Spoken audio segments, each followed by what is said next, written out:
Yun, good morning po mga agulay. Harvest po tayo ng ampalaya ngayon at kamatis. Ayan po yung papa ko, nag-harvest na po siya.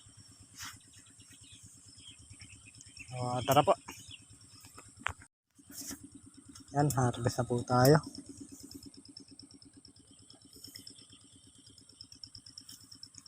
Ang bunga. Medyo madalang po yung laglag na bunga. Ating Galaxy. Dahil halos nakasampung pitas na po tayo dito. Kaya yung dilaw po niya, yun. Ayan na po, mapakit na po sa ibabaw.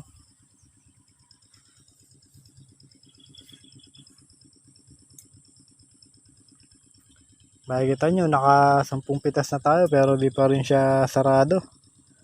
Dahil mataas yung ating balag. Ayan o. Hindi yung kabut-abot lang. Yan o, taas o. Hindi ko pa abot o. Halos abot lang talaga yung bunga. Dahil yuyutok naman yung kanyang pagka may bunga tulad niyan. No? Hindi siya nakasagad na ganyan. Nakababa siya. Kaya abot na abot yung bunga. Pero yung balag natin mataas. Yan.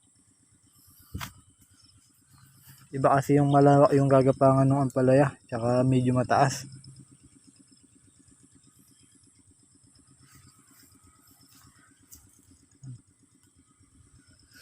Magpapataba rin pala mamaya yung papa ko dyan. Papataba na ni papa. Para sumalida ulit yung kanyang bunga tsaka yung usbong. Titignan kung sasalida pa siya. Dahil malawak pa yung gagapangan niya.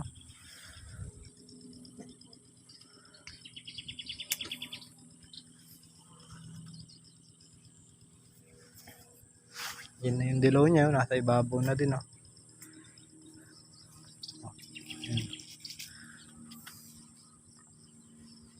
Pero susubok pa rin tayo magpataba.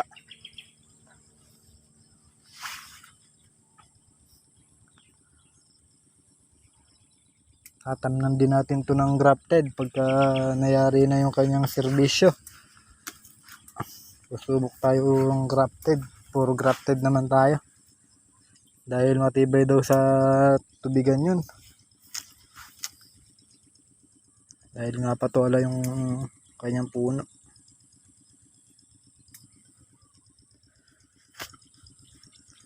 Ayan, dilaw niya. Babaw. Pero tingin ko sasalida pa yan. Dahil kung pa yung kanyang talbos. Maganda pa.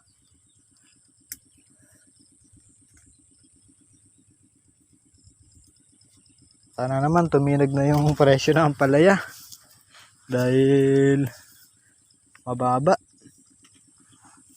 Di tulad ng dating 80, yung naabutan ng isang lata natin. Ngayon 25 na lang yata.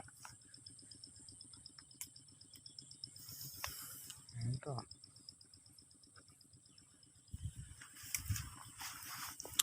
Tatanim natin ditong grafted dahil mistisa. Testing natin yun. Dahil patagaraw naman.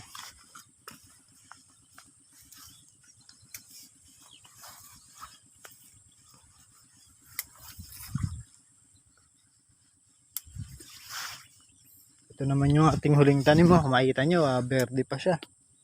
Dahil nga bata pa. Ano? Verde pa. Makikita nyo, wala pang kasalusalubong yung kanyang talbos.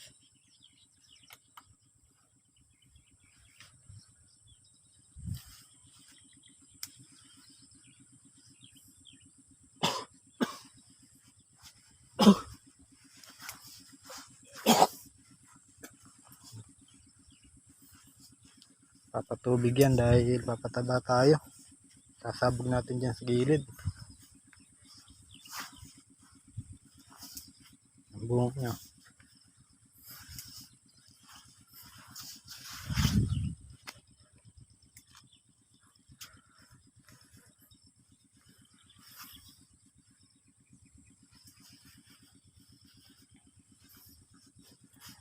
napansin ko dito, kailangan pagka naglaglag na ng bunga, lakasan na ng pataba. Unti-unting dagdagan yung abono para di siya ginagahol.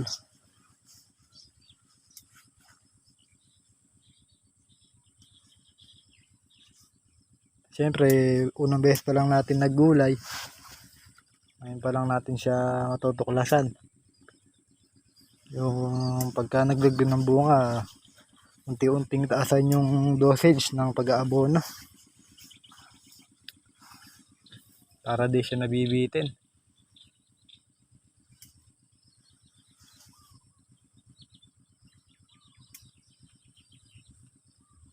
Dito, tatanim natin dito siling panigang. Ito may pinanggalingin ng ampalaya. Dito naman sa may kamatis yung grafted. Mistakes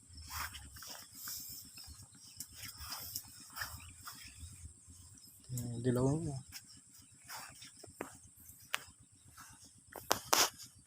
Yun mga gulay, dito naman tayo mag-harvest sa may huling tanim natin. Ako muna yung pipitas dahil yung papa ko may pinuntahan. May dumating daw na kukuha ng gamit ng pambukid. Tara, pipitas muna tayo.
ayun po mga kagulay, nangyari na tayo mag-harvest ng palaya.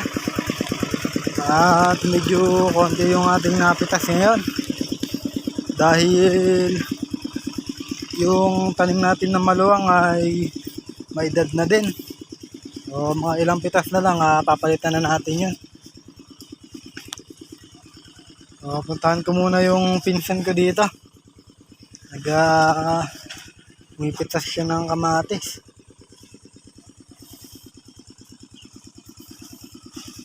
Puntahan muna natin siya. Yung kamatis natin medyo madami-dami ulit. Baka ganun pa rin kadami sa dati yung mapipitas.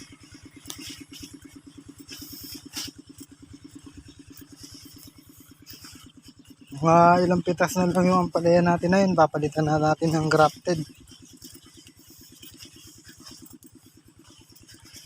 Dahil medyo maedad na.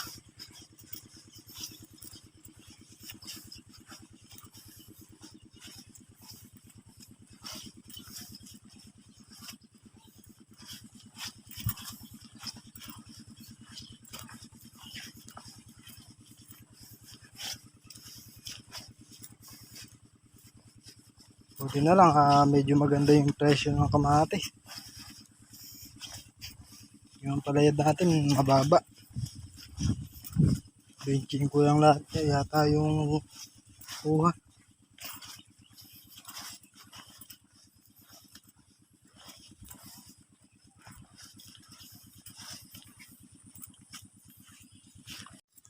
Yun, nandito na tayo.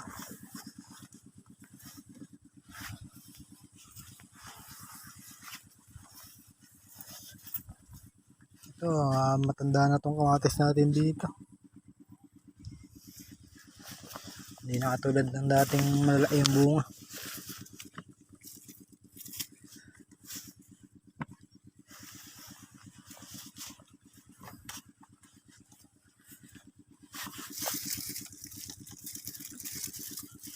Pero marami pa rin ganyan. Inog.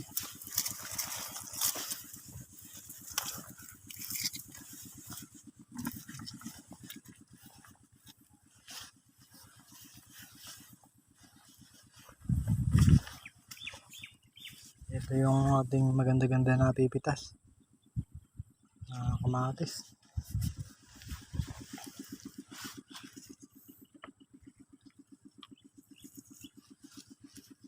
Grab natin.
Ang ganda talaga ng dating ng grafted natin.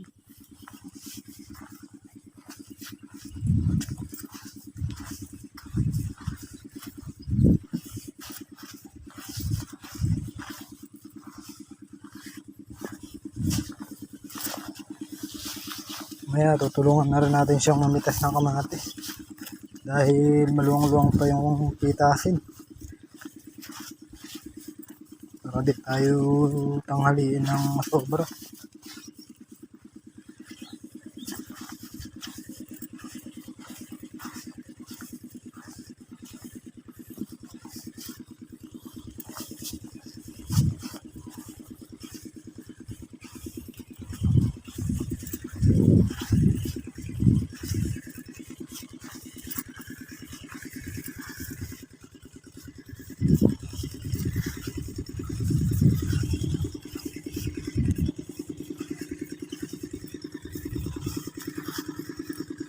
Yun na mga kagulay, naka 250 kilo tayo.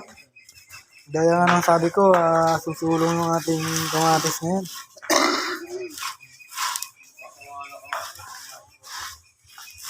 Bali, tagbilimang diretso siya. Tapos, 2, 4, 5. 250 kilo.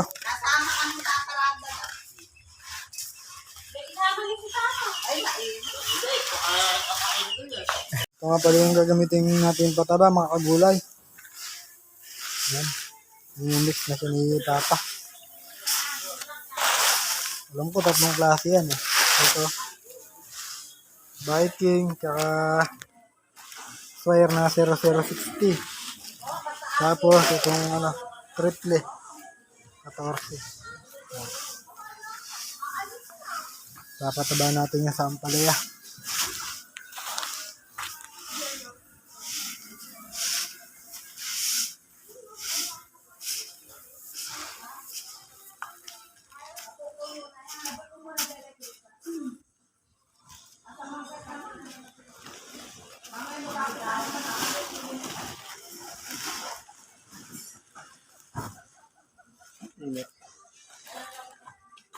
Makikita nyo halos alas 3 na ng hapon pero yung init grabe pa din.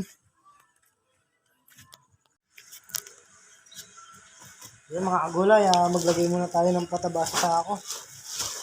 At hakutin natin yung iba. Para hindi malayo yung kukuhanan ng iba ng pataba.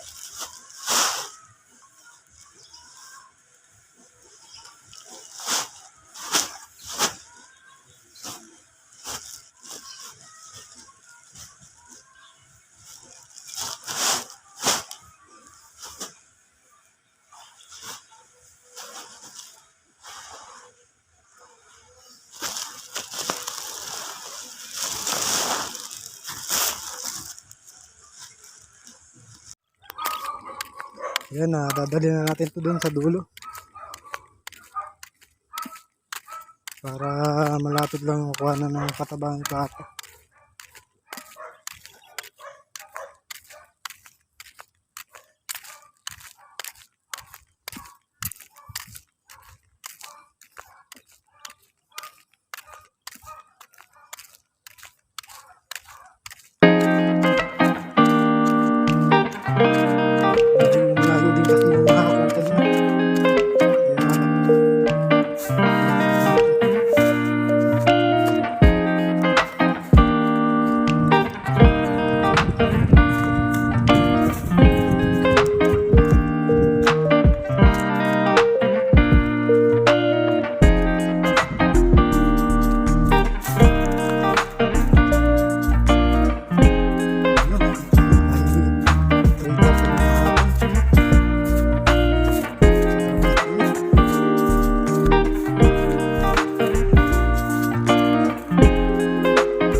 Yun, dito na tayo. Sa dulo. Dito natin ibababa.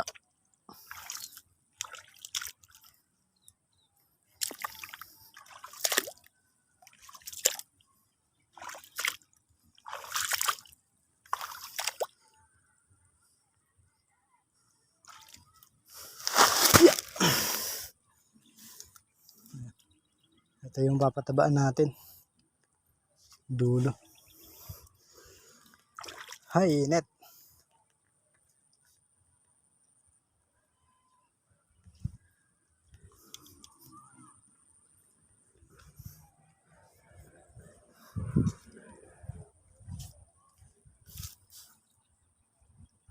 Ayun yung papak sa dulo.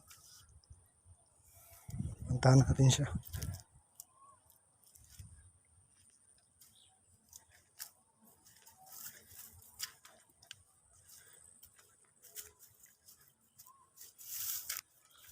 Ayan o, nakapagpataba na siya dito.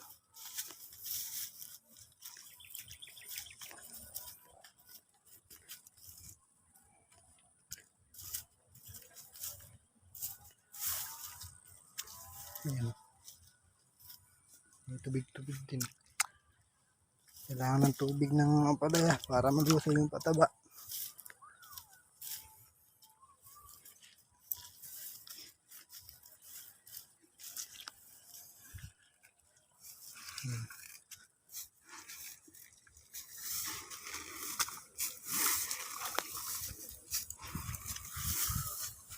Hindi naman nakakainin ng damo yung pataba na yan dahil patay na yung damo na yan.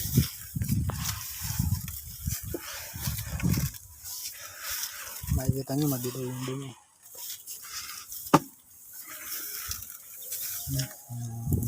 Ang bunga.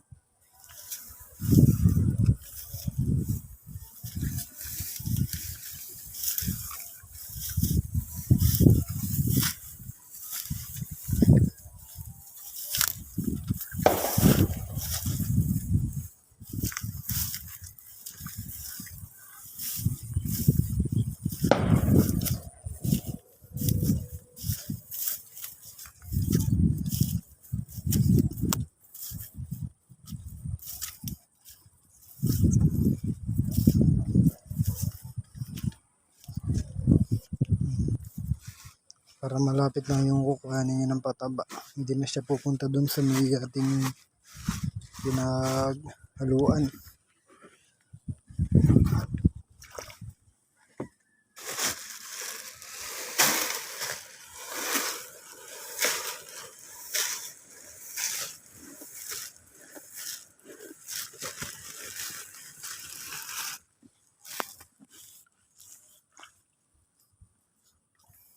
Yan, nakakamahan muna tayo. Yung buyer natin nandito na.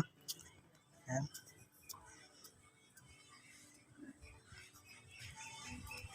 Yan, nagtitinder na sila. Sino ka ba? Mazda ka, pre. Ito na Edgar to. Kay mama.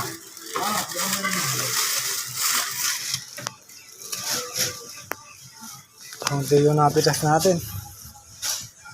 Hindi na naibunga.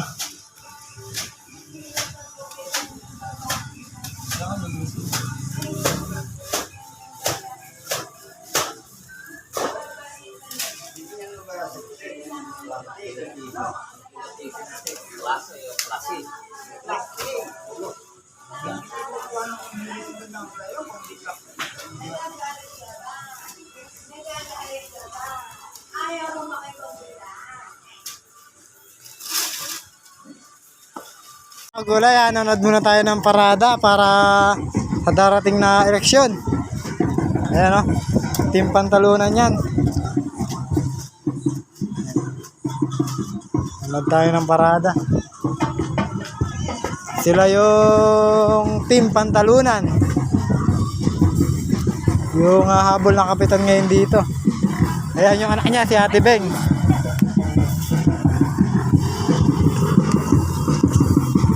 Ayan.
Ayan po sila, ayan yung mga habol. Ayan o. Ayan yung mga kagawad niya. At tricycle driver, kaya't sa halalan ay ating Ayan pagbigyan. naman yung mahabol ng SK. Ayan sila. Ayan o. Ay, si Ambo, ay, si Ambo, si Ambo.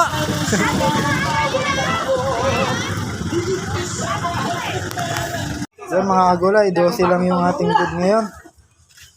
Bali 120 kilo. Ito yung segunda, 5. Buti nakasama niyo si Dalaga. Kung di sumasama yung murang yung pitas namin. Ito yung ano eh. Pagka di sumama, Kita na yan. mababa yung pitas.